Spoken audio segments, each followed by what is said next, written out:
Oi, esse aqui é o 30º vídeo, também conhecido como o penúltimo do VEDXmas, o VEDA fora de hora que eu estou fazendo aqui no finalzinho de 2019. E o que temos para hoje são os melhores livros que eu li aqui nesse ano.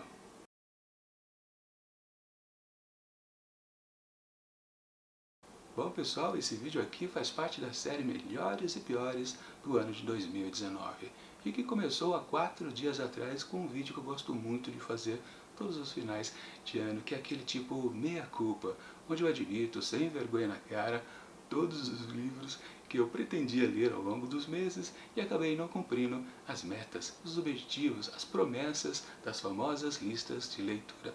Foi um vídeo bastante divertido de fazer e com certeza acho que vocês também vão gostar. Vou deixar o link aqui na descrição do vídeo e também os links demais dos outros vídeos também aqui desta série, como por exemplo há 3 dias atrás, quando eu fiz os piores contos de 2019. Depois, no dia seguinte, os melhores contos aqui desse ano. E por fim, o de ontem, que foram os piores livros que eu li aqui em 2019. Bom, hoje teremos os melhores livros desse ano e por fim, amanhã, para fechar essa série, teremos a retrospectiva de tudo o que aconteceu aqui no canal ao longo desses meses de 2019.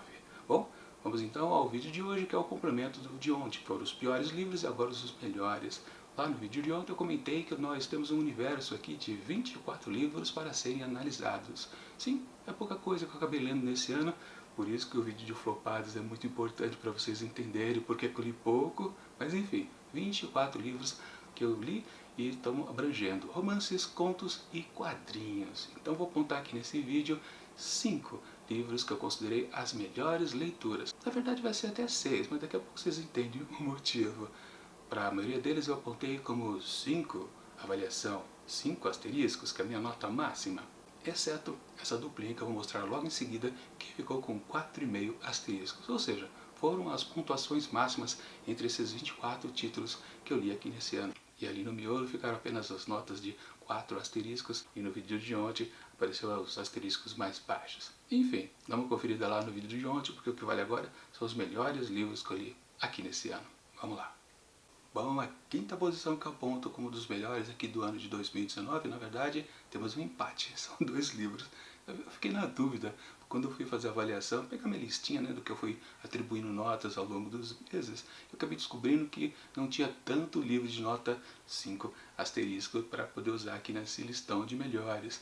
Aí eu tive que apelar para o pessoal dos 4,5, que na verdade são só esses 2 mesmo. O resto dos livros já estão na casa de 4 estrelas ou abaixo disso. Enfim, fiquei na dúvida, mas deixa eu primeiro mostrar os títulos e depois falar qual foi exatamente a minha questão. Primeiro, essa coletânea de contos, A Arte da Brevidade, de Virginia Woolf. Aqui dentro tem 5 histórias dessa escritora inglesa. Depois temos esse livro aqui, que na verdade não é romance, não é contos, mas HQ, que também, claro, é boa literatura, obviamente. Temos aqui Canon, de Wallace Wood. Um livro também bastante interessante. Mas enfim, qual foi minha questão? Se eu apontava esta obra aqui, mas já vai ter outro livro de HQ daqui a pouco, um certo spoiler, eu fiquei na dúvida, vou colocar outro HQ também como um dos melhores? Ou então, vou colocar uma coletânea de contos que na verdade não foi a autora que fez esse livro, isso aqui foi organizado por uma outra pessoa, que é o senhor Thomas Tadeu. Pois é, o que eu quero dizer, né? Não foi a própria Virginia que colocou esses livros, esses contos em sequência para formar uma coletânea, ou seja, não foi ideia dela, ou seja, no fundo mesmo que eu goste do que temos aqui, foi minha segunda, aliás, experiência com a autora, realmente gostei dos títulos que tem aqui dentro, e vale realmente as 4,5 estrelas, eu fiquei me perguntando, na verdade não foi ela que colocou esses contos tudo junto, não foi ela que fez esse blend, então eu acho que talvez não mereça ficar na quinta colocação, fica na sexta mesmo, ou fiquei empatado com a quinta, enfim. Então o que eu aponto realmente como o quinto colocado entre os melhores aqui de 2019, essa HQ aqui de Wallace Wood, Canon. Essa história aqui é bastante interessante porque ela é focada exatamente, se aqui a gente tem, digamos, um público mais feminino, como Virginia Woolf, por causa do seu universo particular, temos aqui algo voltado para os homens, mais especificamente para soldados em plena frente de batalha, ou seja, eles estão para morrer, então não custa nada dar um pouco de diversão para eles. Foi o que aconteceu lá na Segunda Guerra Mundial. Wallace Wood escrevia num jornalzinho endereçado exatamente aos soldados que estão lá para morrer em poucos dias. Olha que coisa bacana! uma espécie de versão, um pequeno, digamos, acalento para eles. E ele desenvolveu uma história de um detetive não, um agente tipo 007, que é o próprio Cannon, protagonista aqui dessa história. Uma aventura sensacional que eu realmente gostei.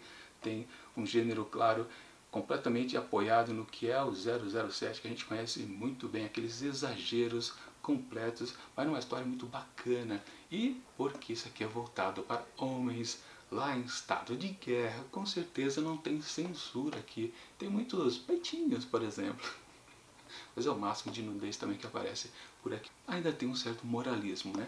Mas de qualquer forma, é uma história muito bacana. Para quem curte o gênero, né, claro, de espionagem, esses grandes agentes infalíveis, tem umas tramas aqui meio exageradas, também faz parte do negócio. Mas o que importa é que realmente é uma obra sensacional feita pelo Wallace Wood. Agora uma coisa que eu tenho a dizer, né? Isso aqui é publicação da editora Pipoca e Nanquim, mas que infelizmente está completamente fora de catálogo. Se eu não me engano, é o único título lá do pessoal da Pipoca e Nanquim que eles editaram e não republicaram. Eu não sei por que aconteceu isso. Esse livro é de 2017, desde então até agora em 2019, passado mais de 2 anos, eles não fizeram mais uma segunda tiragem desse livro. Não sei porquê, não sei se eles não têm o direito para fazer novas reimpressões ou realmente foi um dos livros que vendeu pouco. Acho que não, porque esse aqui é um tema bastante interessante, como eu disse, é uma obra até de nicho, mas mesmo assim, para quem gosta de quadrinhos, é essencial, com certeza. E por isso, na minha opinião, como teve vários acertos, eu considero que sim, foi uma boa experiência de leitura. Aliás, claro, eu fiz uma resenha, está aqui em cima, apontada no link para você dar uma conferida no que eu falei a respeito aqui desta obra do ilustrador Wallace Wood. Na quarta posição, como eu já dei o spoiler agora há pouco, também temos outra HQ, ou se você preferir graphic novel, só para deixar um pouco mais elegante. Mas o que importa é o que temos aqui também uma boa história. Aliás, dessa vez, uma história adaptada de uma grande obra literária conhecida, Moby Dick, de Herman Melville. No caso aqui, é uma adaptação do artista francês Chaboté, que é muito bacana e por isso, claro, que eu estou apontando como uma das melhores aqui do ano. Vou dizer uma coisa para vocês, confessar, né? Na verdade, eu sempre quis ler Moby Dick, mas tinha muito receio a respeito do grande calhamaço que é aquela obra do Melville. Com certeza, eu acho que não vai ser algo muito fácil de ser digerido. Aliás, eu vou falar disso daqui a pouquinho também ao longo do vídeo. Sim, eu tenho problemas com livros muito extensos, eu acho que realmente ele pode não render. E eu sei bastante que o Melville, nessa sua obra Moby Dick, ele exagera nas questões náuticas, muitos detalhamentos para cá e para lá, mais e mais páginas dedicadas sempre a pormenorizar cada um dos detalhes do que é navegar pelos mares. Quase uma obsessão tão grande como a do próprio Capitão Ahab para caçar a baleia branca. Pois é, uma coisa que realmente eu sempre tive receio. E talvez, no fundo, eu ainda não sei ainda se eu quero ler, de fato, Moby Dick, a obra completa, original, super densa. Mas, pelo menos, eu encarei aqui essa versão muito reduzida, claro, obviamente, né? Porque é um livro de pouquíssimas páginas, em quadrinhos, até te dando uma olhada aqui, ó, 250 páginas, não passa disso. E claro, numa adaptação feita pelo Chaboté, quase sem diálogos, quase sem falas, muito mais trabalhada a imagem. É muito silenciosa essa adaptação aqui que o Chaboté fez de Moby Dick. Deixa eu dar uma palhinha para vocês aqui do traço dele. Olha só, essa sequência aqui que eu vou mostrar para vocês não tem uma fala, um diálogo, nada. Aqui, ó. Não sei se estava em foco aí para vocês, mas e também é uma situação bastante interessante, bem tensa. Eu fico imaginando às vezes também, né? Alguns momentos quando eu li aqui a história da adaptação do Chaboté, eu ficava me perguntando como será que o Herman Melville passou tudo isso lá na prosa? Como é que foi essa experiência dessa cena aqui que é impactante, completamente silenciosa? Eu abri o acaso, tá?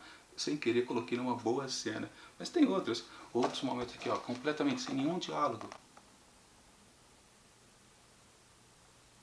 Somente atenção no olhar dos personagens. Isso é muito bacana. Por isso que essa obra aqui do Chaboté, essa adaptação dele para com a obra do Herman Melville, é sensacional e sempre me instigou. Realmente, em muitos momentos eu ficava me perguntando, puxa, será que na prosa, mesmo que seja sempre com aquela enrolação, com muito detalhamento, será que esses momentos que realmente são as partes importantes na literatura, na minha opinião, que são as partes humanas, realmente da relação entre uma pessoa e outra, que realmente está bem descrito lá no livro original, será que também está assim? Passa a mesma carga emotiva que tem aqui nessas imagens de Chaboté? Grande pergunta que eu não sei se eu vou querer responder um dia, para falar a verdade. Mas, de qualquer forma, se você tem um certo trauma em ler Moby Dick pela sua fama, eu recomendo. Leiam sim esta obra aqui, essa adaptação de Chaboté de Moby Dick de Herman Melville. É muito bom isso aqui, com certeza. Talvez você realmente queira ler o livro depois. Eu ainda estou na dúvida. Quando eu mostrar para vocês qual foi o terceiro livro que eu considerei um dos melhores aqui de 2019, vocês vão perceber na hora uma grande constante aqui neste vídeo. Mas calma, isso aqui não é uma propaganda desta empresa. Olha só, temos aqui na terceira posição uma coletânea de contos de Robert E. Howard, Conan o Bárbaro, livro 1. Sim, mais uma vez, outra publicação da editora Pipoca e Nanquim, a terceira aqui nesse vídeo. Não é de propósito, mas fazer o quê? Os melhores livros que eu li aqui nesse ano realmente estão extraídos do universo dos quadrinhos, sejam 2 quadrinhos de fato, claro, um deles baseado numa publicação em prosa, e esse aqui não é quadrinho, é da editora Pipoca e Nanquim, mas eles também publicam prosa. Aliás, a origem do personagem Conan, super famoso lá no cinema, na atuação do Schwarzenegger, sim, ele veio dos livros, eram contos, sim. Todas as histórias originais, escritas por Robert E. Howard, são pequenas histórias em prosa, não eram quadrinhos. E aqui temos exatamente, nesse livro 1, são 3 livros para a série Conan o Bárbaro que a editora publicou, temos com certeza as melhores histórias. Nesses 3 livros dessa série, todas as histórias estão publicadas em ordem de lançamento lá nas revistas de fantasia. Temos aqui 7 títulos bastante interessantes, sendo que os 2 últimos foram até publicados depois do falecimento do autor. Ele morreu muito jovem. E sim, é uma questão interessante. Os que foram publicados depois que ele faleceu são, aliás, histórias que não foram publicadas quando ele ainda estava vivo. Só depois que alguém resolveu publicar suas histórias. É bastante interessante isso, de a gente perceber as histórias boas, oficiais, que foram publicadas quando ele conseguiu vender o material para editores, e as que não conseguiram, que por um motivo ou outro não funcionavam para serem publicadas. Isso é bacana de perceber também para quem gosta de ver como as histórias são desenvolvidas e o que funciona ou não para os próprios editores, de editoras, de revistas ou livros, e também para os leitores. Isso é bastante interessante de a gente perceber. Mas enfim, histórias de Conan o Bárbaro é sensacional. Aliás, o Robert E. Howard, ele praticamente fundou esse gênero de espada e feitiçaria. Esse tipo de história, que é o selvagem, que é um brutamontes, quase um bárbaro de fato, né? Tem uma espada na mão, é forte e ele vai para a luta, não importa. E claro, tudo rodeado por muita fantasia, magia, a tal feitiçaria do gênero espada e feitiçaria. Mas você fala, é um gênero menor, qual é a graça ler esse tipo de história? São apenas aventuras. Não, o jeito que o Howard escreve é que é interessante.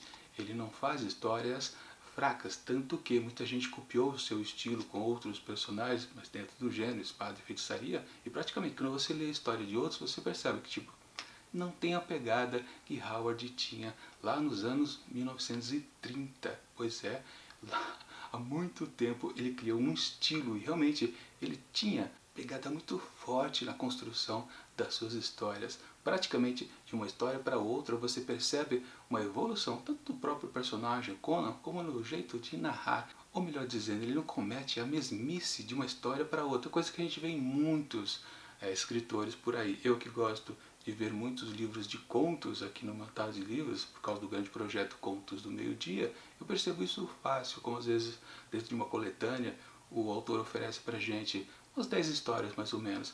Depois de você ler 2 ou 3, você percebe, esse escritor tem um estilo super marcante. Eu tenho certeza que a partir da leitura dos próximos textos dentro daquele próprio livro, eu vou confirmar isso. E é batata, isso realmente se confirma. Alguns escritores, eles não conseguem escrever de maneiras diferentes. Robert E. Howard conseguia escrever sim de maneira diferenciada, o que faz com que cada história fique mais instigante do que a outra, porque você acaba de ler uma história e você fala, puxa, muito bem escrita. Você lê a seguinte e fala, caramba, ele se superou, se lê a terceira e de novo ele comete este erro da excelência. Grande livro aqui de histórias de aventura, mesmo que você não goste do gênero espada e feitiçaria, essa coisa de pura coisa aventuresca, não, é bacana sim, eu recomendo bastante para vocês. Aliás, deixa eu fazer o jabá, o inicial primeiro. O projeto Contos do Meio Dia que eu citei. Na descrição aqui do vídeo você encontra o link para poder ver todas as 160 resenhas individuais de contos que eu fiz aqui nesse ano de 2019. Eu li poucos livros esse ano, mas li muitos contos. Entre esses 24, 14 eram livros de coletânea de contos, como esse caso desse livro que eu tenho aqui em mãos. E também o segundo jabá. Todos os livros que eu estou mostrando aqui nesse vídeo, eu deixo na descrição também do vídeo links para você poder adquirir através da Amazon, minha parceira de compra e venda. Sempre lembrando, se você se vale do meu link, eu acabo ganhando aquela comissãozinha de vendedor e isso ajuda muito o canal a crescer. Jabá feito. Quem puder ajudar, ajude. Quem não quiser, não tem problema. Enfim, terceira posição como um dos melhores livros aqui de 2019. Conan Barba, o livro 1 de Robert E. Howard. Bom, nesse momento talvez você esteja se perguntando, será que ao longo desses 12 meses o Paulo não leu nenhuma história nacional que seja digna de 5 asteriscos? Bom, realmente li bastante histórias de escritores brasileiros, como por exemplo Clarice Lispector. 2 livros eu li dela esse ano, mas eles não pontuaram assim tão bem, quer dizer, ficaram na casa dos 4. Mas com certeza teve um autor nacional que realmente chegou à nota máxima. E, claro, se não é Clarice Lispector, quem mais pode ser? Óbvio, é Machado de Assis. E não é com Dom Casmurro, não foi com Memórias Póstumas de Brás Cubas.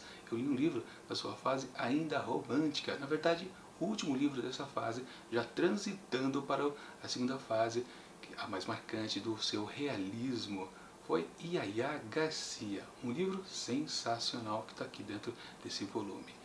Um livro onde a gente começa a perceber sim que ele já tinha a sua pegada mais madura, que a gente conheceu como a tal fase realista, mas com certeza ainda muito com o pé dentro do romantismo. Sim, é um livro de transição, mas que ele é muito grande, tão bom quanto um Dom Casmurro ou um Memórias Póstumas de Brás Cubas. Aliás, é os 3 melhores dele, na minha opinião. Muita gente, claro, nem cita muito Yaya Garcia como um grande livro, mas sim, ele é muito bom. Os personagens aqui são interessantes, sempre naquela pegada tradicional do Machadão. Que ele, claro, ele nunca quer mostrar uma grande de uma história pra gente, uma grande reviravolta, uma grande epopeia. Não, nada disso. Ele quer sempre mostrar pra gente um grande de um elenco de caracteres e mostrar como eles reagem a diversas situações que a vida traz para eles.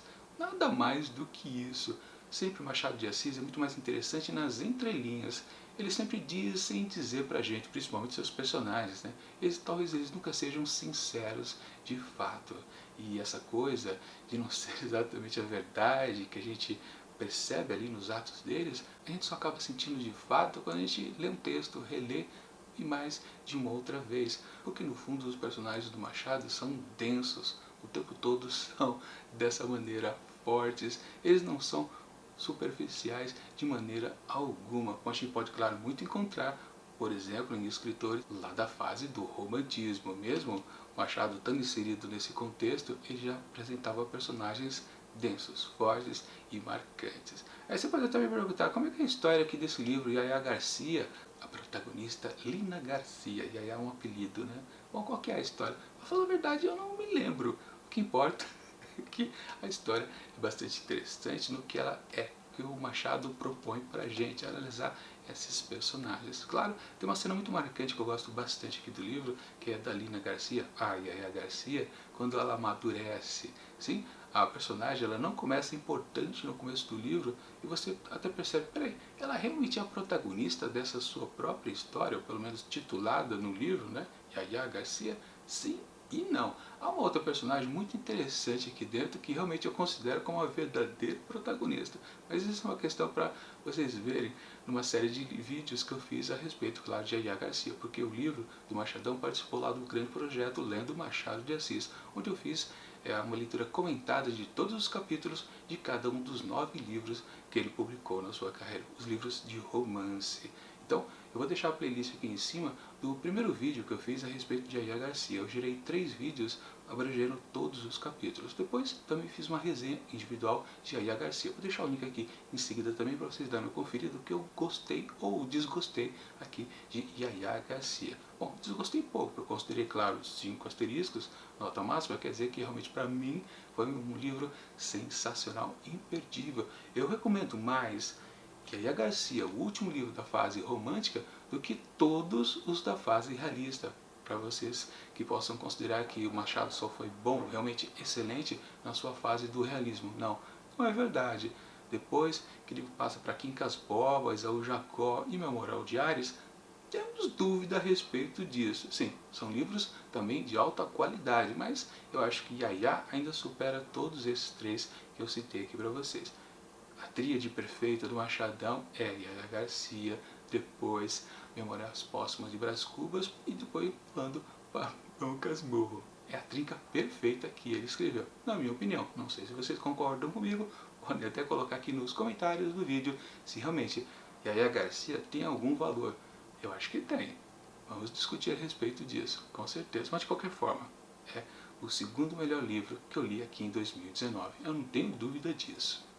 E agora, para fechar o vídeo, o livro que eu aponto como o melhor que eu li aqui em 2019, ele faz conexão com algo que eu já disse ali pelo meio do vídeo, a respeito dos livros de jolões, calhamaços, que são difíceis de serem lidos e com certeza faz com que a gente tenha um certo receio, muitas vezes a gente evita, como eu comentei, eu evito ler Moby Dick de Herman Melville, e também tinha o mesmo sentimento aqui para com essa obra aqui do escritor francês Victor Hugo, com Os Miseráveis. Só que, não sei porquê, eu teimei em ler aqui nesse ano essa obra. Eu falei, quer saber? Vamos pegar pelo menos um tijolão para ver se realmente é uma coisa difícil e se eu realmente tiver uma má experiência, eu não leio mais nenhum. E no caso aqui temos essa edição aqui da Martin Claret com 1500 páginas, um verdadeiro de um tijolo assim encarado. Eu realmente torci o nariz quando eu descobri que eram 1500 páginas. E por isso também, para facilitar um pouco, né, ou até incentivar, eu fiz uma leitura comentada desta obra aqui. Eu gerei 14 vídeos dividindo os capítulos em todos esses vídeos aí para ver se também dava uma ajudada, né, o pessoal lendo junto comigo para ver se tudo ia mais fácil, né? Bom, de qualquer forma, sim, aliás vou deixar o link aqui em cima do primeiro vídeo que eu fiz, a resenha dos primeiros capítulos aqui, ainda com o senhor Monsieur Bienvenu, né, o padre famoso que aparece aqui no comecinho da história de Jean Valjean. Também não vou falar muito a respeito dessa história, porque é até difícil de a gente dizer qual é a história aqui de Os Miseráveis. Claro, são as aventuras ou desventuras de Jean Valjean principalmente, né? Maiores detalhes estão lá nos vídeos de leitura comentada. Também tem uns grandes outros personagens como Fantine e Cosette aqui presentes. Mas o que vale sim é a experiência de leitura, que é sensacional. Mas como eu disse, também era um livro que tendia a ser muito penoso de ser lido por causa das grandes descrições. Se no caso lá de Moby Dick de Herman Melville eram questões da náutica, aqui eram questões históricas. E realmente Victor Hugo exagera. Quando ele começa a falar de questões que aconteceram de fato ali na França, bom, aí você pode se preparar que serão páginas, páginas e páginas de puro tédio às vezes. Eu sempre disse, né? Eu lia com o olho aberto e um fechado. Qualquer coisa eu posso estar dormindo e posso estar atento ao mesmo tempo. Fazer o quê? Praticamente, eu confesso, eu passava por esses momentos da história assim, bem blasé. Eu tô lendo, mas não tô lendo, claro.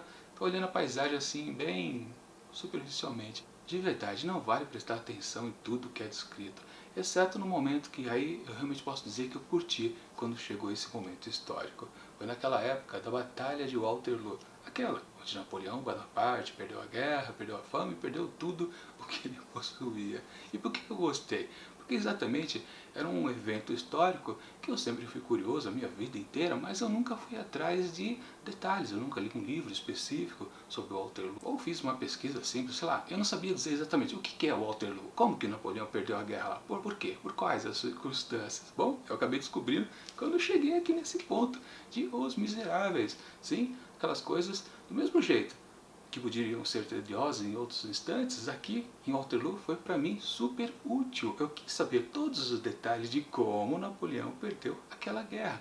aquela batalha de Waterloo. Para mim, funcionou. Então é isso que a gente pode dizer. Nesses livros tijolos, calhamaços, quando se entra nesses grandes momentos de descrições terríveis, tediosos, na verdade, se o leitor está interessado, aí beleza, funciona. Então a gente volta até em Moby Dick mais uma vez, né?